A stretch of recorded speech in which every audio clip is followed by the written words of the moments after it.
Step aside. The millionaire snapped at the wedding that night. He met the woman who changed his heart. Hello everyone. Before we begin today's story, I have a small favor to ask. Please hit subscribe and turn on the notification bell so you never miss our channel's new videos. It is quick, free, and the best way to support us in bringing you more dramatic stories. Your support means the world to us. Where are you watching from? Drop your city or country in the comments below. Thank you very much. Let us return to the main character. The ballroom is glowing with warm lights and polished marble floors, the kind that reflect every chandelier like a promise. Crystal glasses clink softly. Silk dresses brush past tailored suits. This wedding is not intimate. It is strategic. Every smile has been rehearsed. Every guest knows exactly why they are here. At the center of it all stands Ethan Carter, a self-made millionaire whose name carries weight long before he enters a room. His posture is rigid, his jaw set tight. This is not the day he imagined for himself, but it is the day his family insisted on. Cameras flash. Whispers follow him like shadows. He exhales once, slow and controlled, and takes a step forward. That is when she accidentally steps into his path. She is not dressed like the others. No designer label, no glittering jewelry. Just a simple navy dress and flats that have clearly walked more than their share of miles. She is holding a tray, eyes lowered, trying to move quietly through the crowd without being noticed. She does not see him until it is too late. They collide, just enough for the tray to tilt, just enough for panic to flicker across her face. "I am sorry," she says quickly, already stepping back, already making herself smaller. Ethan does not look at her. Not at first. The pressure of the day presses down on his chest. The expectations, the deals disguised as congratulations.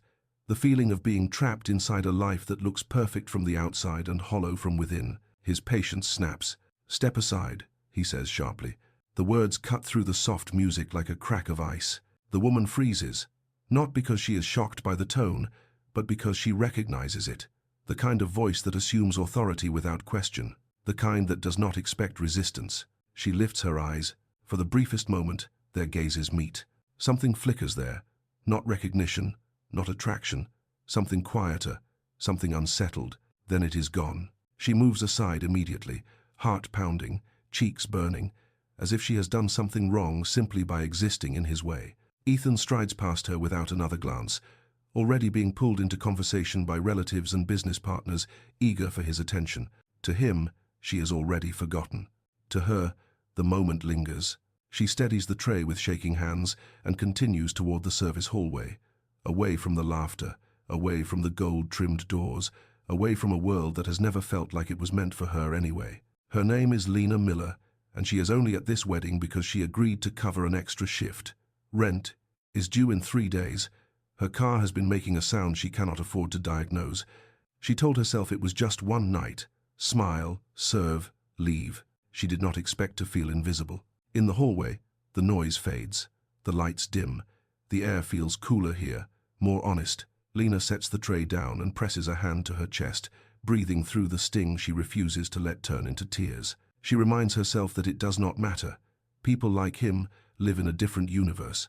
People like her learn early how to step aside. Back in the ballroom, Ethan loosens his tie slightly. He feels restless, irritated by a sensation he cannot quite name. He shakes it off, forcing a polite smile as another guest congratulates him on a marriage he has not yet decided he wants.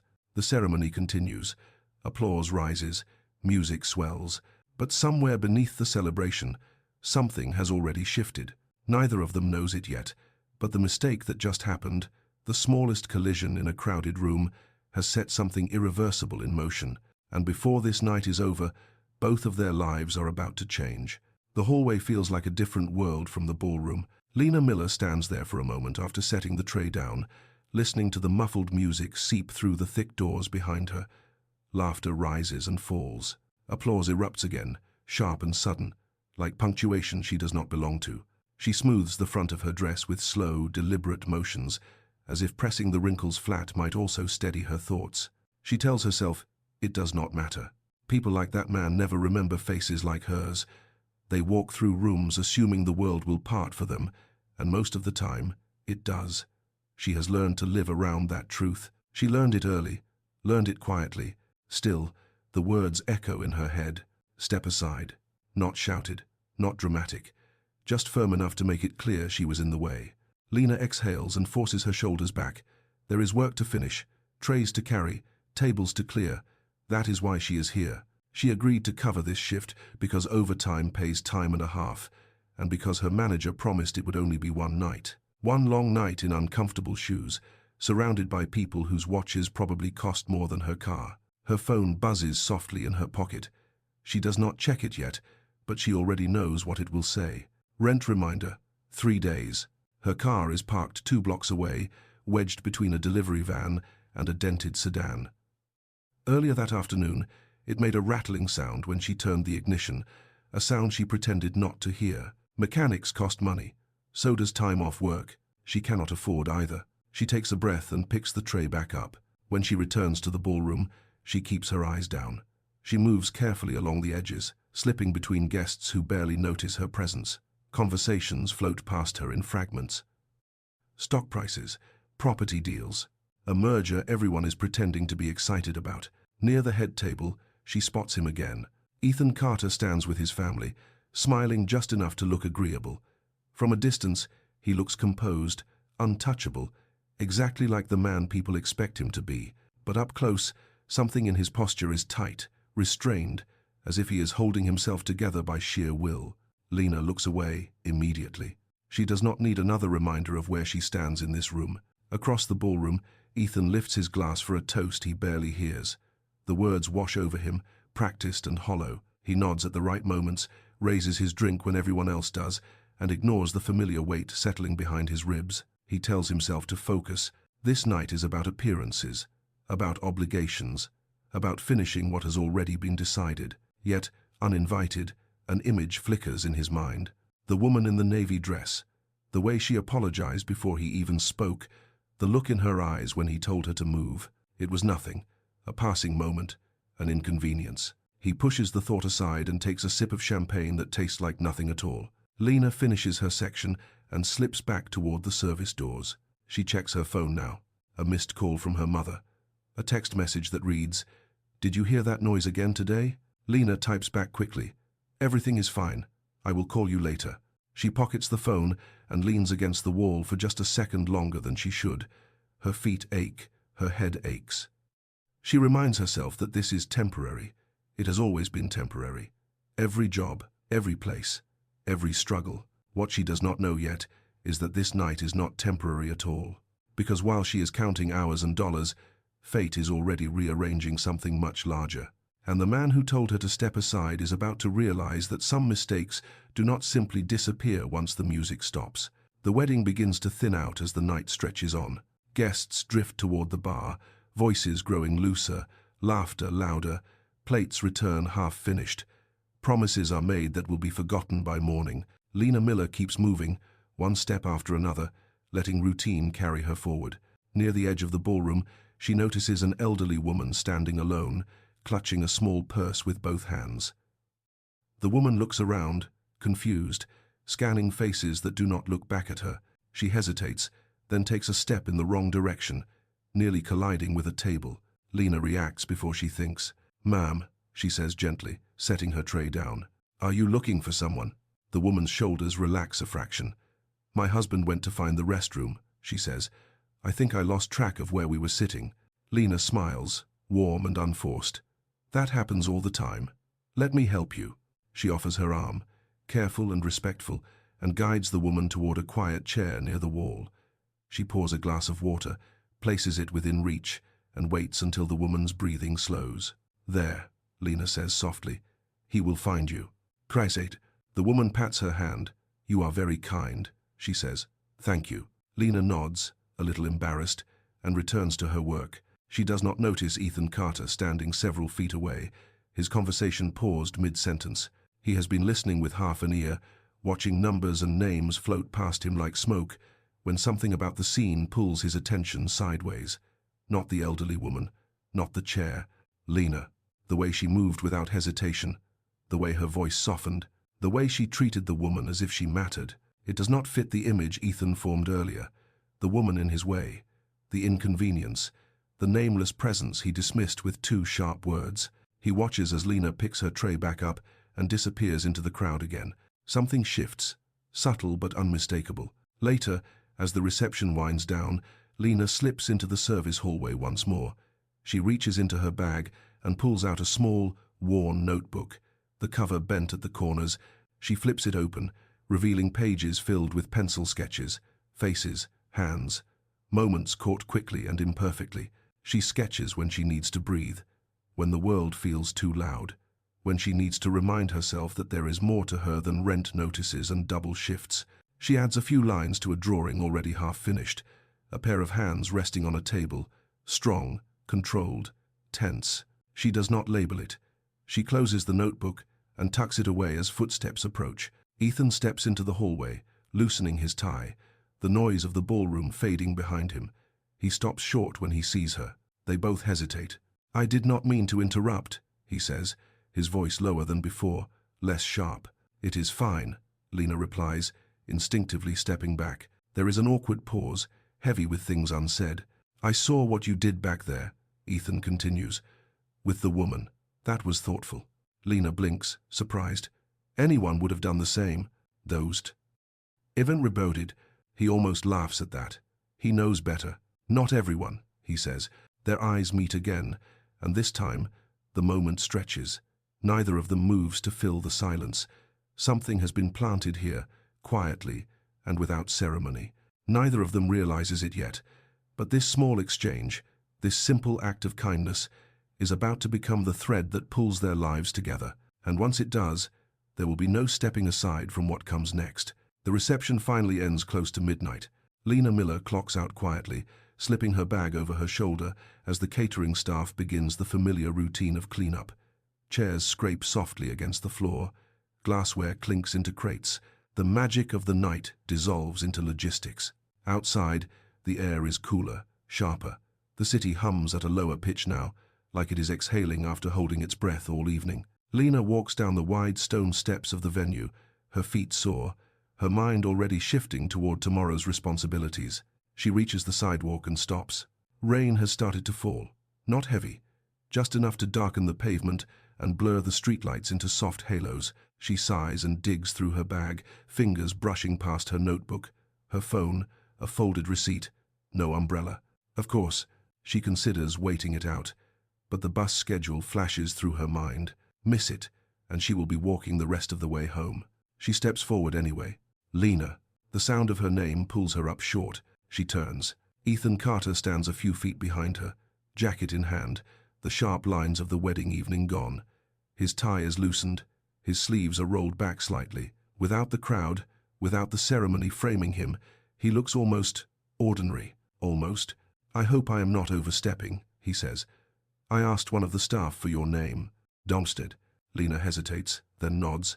"That is fine." They stand there for a moment as rain patters between them, the city moving around their stillness. "I am heading this way," Ethan says, gesturing down the street. "There is a coffee place open late, just around the corner. You look like you could use something warm." Lena almost refuses out of habit, out of instinct, out of years spent declining things she does not think she is meant to accept.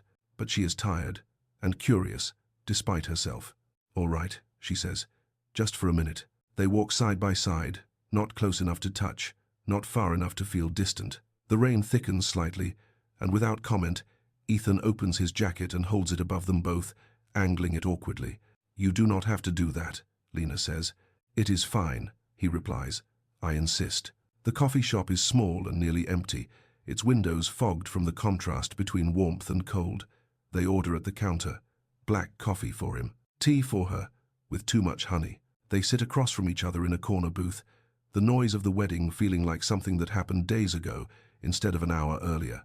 "So," Lena says finally, wrapping her hands around the mug, "do you attend a lot of weddings like that?" Ethan smiles faintly. "More than I would like." She waits, sensing there is more, but he does not elaborate. "And you?" he asks. "Do you work events often?" "Whenever I can," she says. "I pick up extra shifts. It helps." He nods, not asking what it helps with, not pushing. "I work in finance," he offers after a pause. "Long hours, too many meetings." "That sounds exhausting," Lena says honestly. "It can be," he replies, "but tonight was exhausting in a different way." She studies him then, the tension she noticed earlier still present, but quieter now, less guarded. They talk about small things, the city at night, the rain, a bakery 2 blocks from her apartment that sells the best cinnamon rolls in the morning. He listens more than he speaks, and when he does, his voice is calm, measured, nothing like the sharpness she heard earlier. For the first time that night, Lena forgets to keep her guard fully up. And for the first time in a long while, Ethan forgets who he is supposed to be. Neither of them knows yet that this quiet coffee, this unplanned second meeting, is where the real story begins. The coffee shop closes just after 1 in the morning. Lena Miller checks the time on her phone and sighs softly. "I should go," she says, though there is no urgency in her voice. Ethan nods, but he does not stand right away. Of course. Outside, the rain has slowed to a mist, the streetlights painting the sidewalk in pale gold. They step out together, the warmth of the cafe fading behind them. For a moment, neither of them moves in any particular direction. "My bus stop is this way," Lena says, pointing down the street. "So is mine," Ethan replies, and then pauses. "At least, tonight." They begin to walk. The city feels different at this hour, quieter, more honest. Storefronts are dark. A stray cat darts across the road. Somewhere in the distance, a siren wails and then fades. They talk as they walk, their conversation unplanned and unguarded. Lena tells him about the bakery near her apartment, how the owner knows her by name because she comes in early on Sundays when the day-old pastries are discounted. She laughs when she admits she always buys more than she should.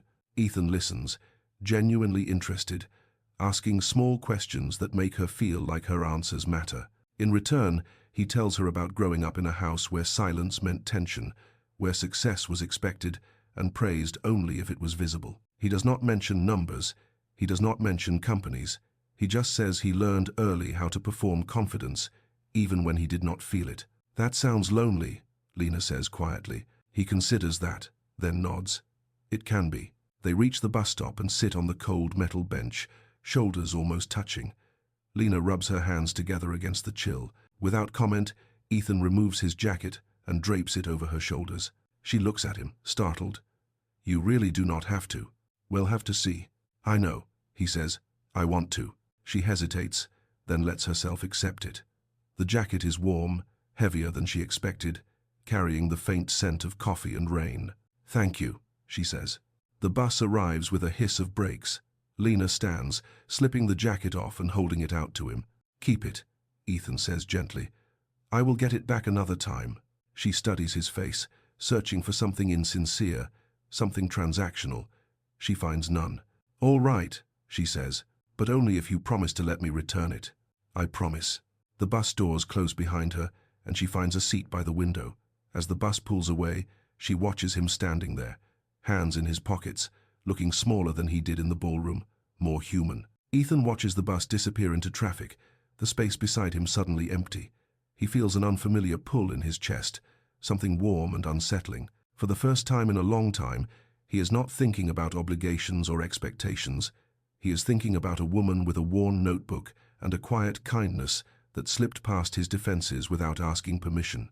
Neither of them says it out loud, but somewhere between a shared cup of coffee and a borrowed jacket, something real has begun to take shape. And once it has, there is no pretending it does not exist. 2 days pass. Lena Miller returns to her routine. Morning shifts, evening shifts, the quiet comfort of repetition. Ethan's jacket hangs on the back of her chair at home, a silent reminder she does not quite know what to do with yet. She tells herself it was just a moment, a coincidence, a late-night conversation that felt deeper than it actually was. Then her phone rings. It is her manager. "Lena, I need a favor," he says. "There is a last-minute event tonight. Charity gala downtown, high-profile crowd, good pay. Can you cover?" Lena hesitates only a second. "Yes," she says, "I can." That evening, the venue is even grander than the wedding. A restored historic hotel, marble columns rising toward a ceiling painted with gold accents. Photographers line the entrance. Security is tight. Everything about the place whispers importance. Lena ties her hair back, straightens her uniform, and steps inside. As she moves through the ballroom, she feels the familiar sense of not quite belonging. Guests greet each other with practiced ease. Laughter rings out, polished and confident. She focuses on her task, reminding herself she is here to work. Halfway through the night, the lights dim slightly. A soft hush spreads across the room. A voice carries over the microphone. "Ladies and gentlemen, thank you for joining us tonight. Before we continue, please welcome the guest of honor, the primary donor for this evening's foundation." 17. Lena pauses near the edge of the room, tray balanced carefully in her hands. "The founder and chief executive officer of Carter Financial Group," the host continues.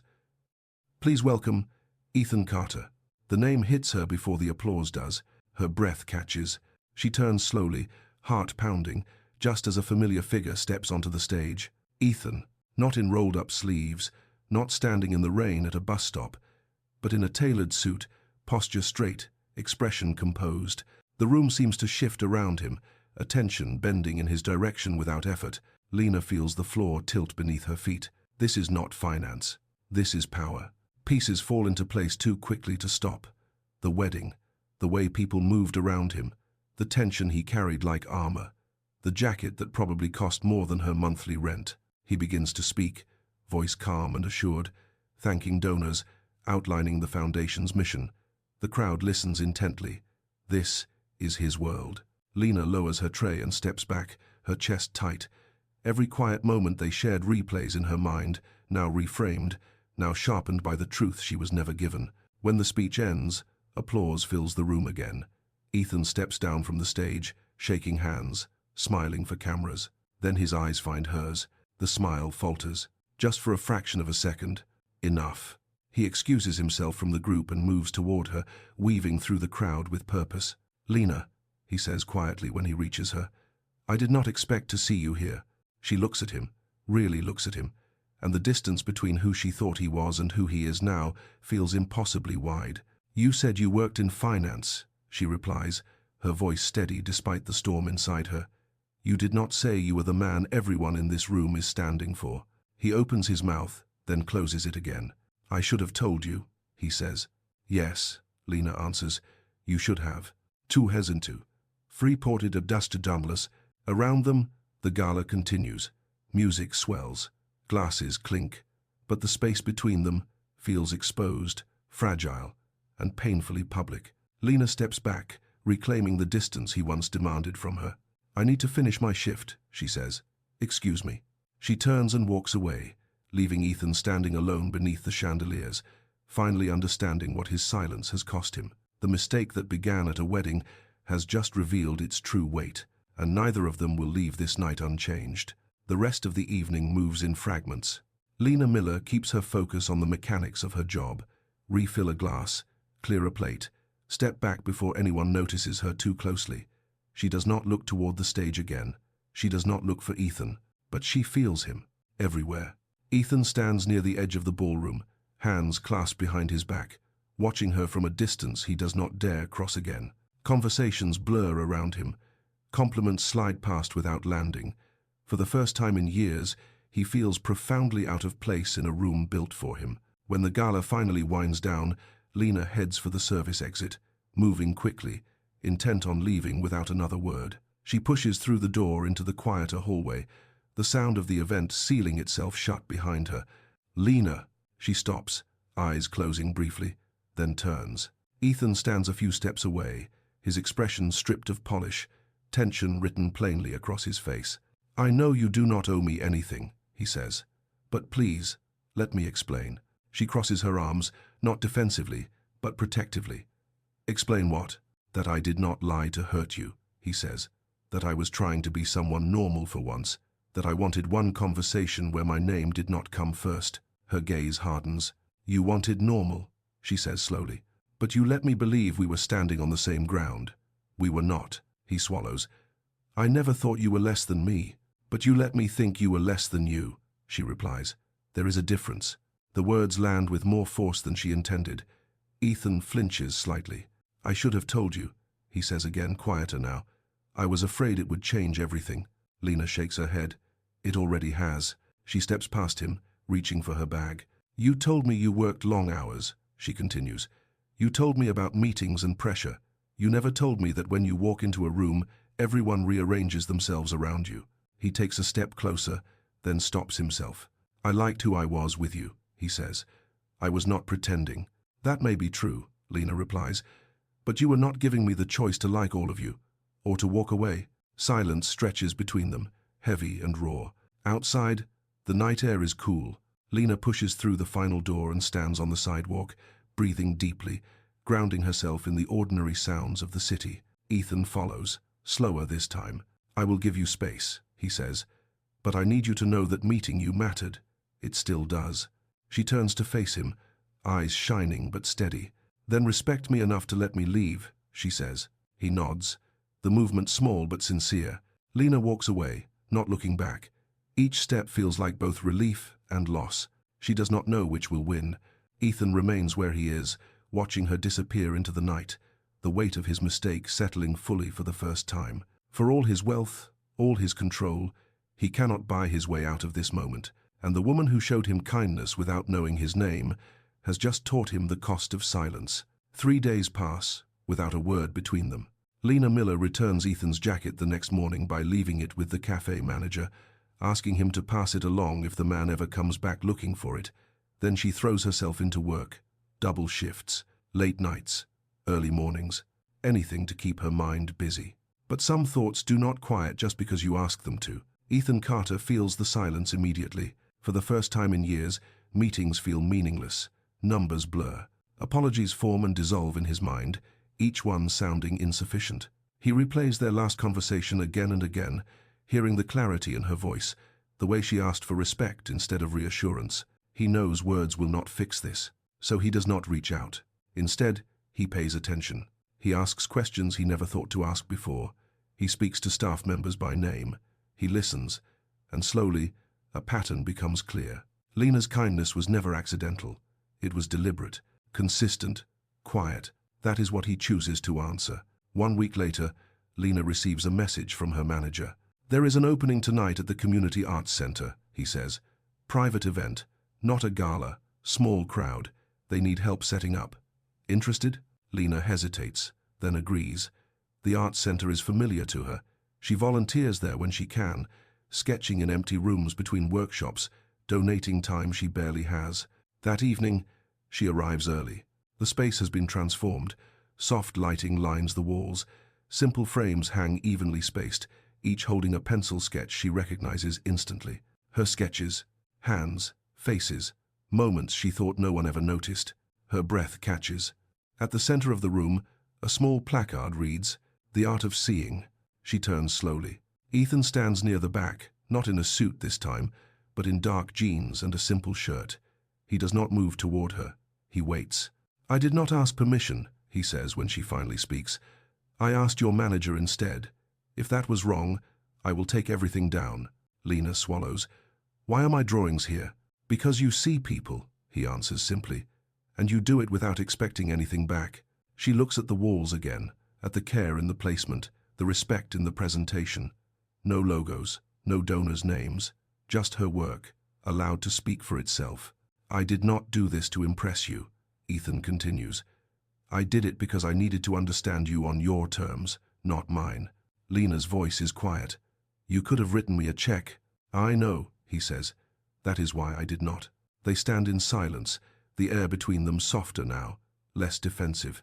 "I am not asking you to forgive me," Ethan says. "I am asking you to see what I am willing to change." Lena meets his gaze. For the first time since the gala, she does not step back. This is not a grand speech, not a public apology. It is a correction, thoughtful, intentional. The mistake that once pushed her aside is finally being met with action that invites her to stand where she chooses. And this time, the choice is hers. The room remains quiet long after Lena Miller finishes walking through the small exhibition. She stops in front of the final sketch, the one she almost forgot she drew. 2 figures sitting side by side at a bus stop, shoulders closed but not touching, the space between them filled with something unnamed. She remembers that night clearly now. The cold, the borrowed jacket, the feeling that something was beginning before she was ready to name it. She turns back to Ethan Carter. He is still standing where she left him, hands relaxed at his sides, not rushing her, not filling the silence. For the first time since they met, he is not trying to manage the moment. "That jacket," Lena says softly. "I never returned it properly." He smiles, just a little. "I know." She studies him, searching for the man who snapped at her in the ballroom, the man who hid behind half-truths. What she finds instead is someone standing still, willing to be seen without armor. "You hurt me," she says, not accusing, just honest. "I know," Ethan replies, "and I cannot undo that." She nods. "But you did not try to explain it away. You did not buy your way out of it. You listened. That is the part I am trying to keep," he says, "if you let me." Lena exhales slowly. The tightness she has been carrying since the gala finally loosens, just a little. "I am not looking for a perfect man," she says. "I am looking for someone who treats me like an equal, even when no one is watching." Ethan meets her gaze. "Then let me start there." He does not reach for her. He does not promise forever. He simply stands with her, matching her stillness. Outside, the city moves on. Cars pass. Voices echo faintly through open windows. Life continues, indifferent to the small but significant shift happening in this room. "I would like to see you again," Ethan says. "Not as a donor, not as a favor, just as myself." Lena considers the words, the space between them, the choice she has been given without pressure. "All right," she says, but slowly. He nods. Slowly. Weeks pass. They meet for coffee again, this time in the morning, then for walks, then for dinners that last longer than planned. Ethan learns Lena's world without trying to reshape it. Lena learns his without feeling swallowed by it. There is no rush, no spectacle. When they finally return to the ballroom where it all began, it is for a different reason. A small, private ceremony. No cameras, no strategic guest list, just people who know them, who know their story. Ethan stands beside Lena, not in front of her, not ahead of her. When someone accidentally steps into their path, he pauses and waits, a quiet smile touching his mouth. Lena notices. She squeezes his hand. Later, when the night winds down and the lights dim, they step outside together. The air is cool, familiar. "I used to think stepping aside was how you survived," Lena says. "Now I think choosing where you stand matters more." Ethan looks at her, his voice steady. "Then I am grateful I learned that from you." That was a gnome. They walk forward together, not because fate pushed them, but because they chose the same direction. The mistake that once separated them has become the moment that defined them. And sometimes, the wrong step is the one that leads you exactly where you belong.